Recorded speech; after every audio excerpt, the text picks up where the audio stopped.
বন্ধুরা, প্রতিদিন সকালবেলায় একবার করে বাগান আপনাকে পর্যবেক্ষণ করতেই হবে।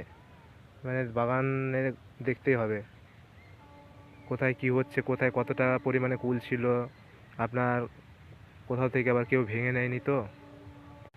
এই বিষয়ে আপনাকে নজর রাখতে হবে, কারণ আমাদের কুল মানুষে ভেঙে নিয়েছে। আপনাকে দেখাচ্ছি, দেখতেই পাচ্ছেন বন্ধুরা কি পরিমাণে কুল ধরে আছে গাছে। দেখুন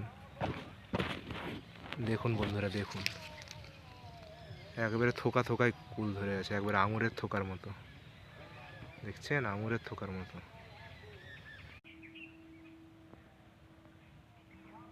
বন্ধুরা এই জায়গাটার বন্ধুরা এই ডালটার কুল আপনার ভেঙে নিয়েছে, দেখতেই পাচ্ছেন। এই ডালে একটিও কুল নেই। এই ডালে আপনারা দেখে বুঝতেই পারছেন একটুও কুল নেই। এই ডালটার কুল প্রচুর ছিল, এই ডালটাতে কুল। আপনার এই ডালটার কুল চুরি করে নেওয়া হয়েছে। তো আপনাদেরকে প্রতিদিন নিয়মিতভাবে পর্যবেক্ষণ এবং পরিচর্যা করতে হবে যাতে চুরি না হয়। সো ভিডিওটি ভালো লেগে থাকলে অবশ্যই লাইক করবেন, কমেন্ট করবেন এবং চ্যানেলে নতুন হয়ে থাকলে অবশ্যই সাবস্ক্রাইব করবেন বন্ধুরা।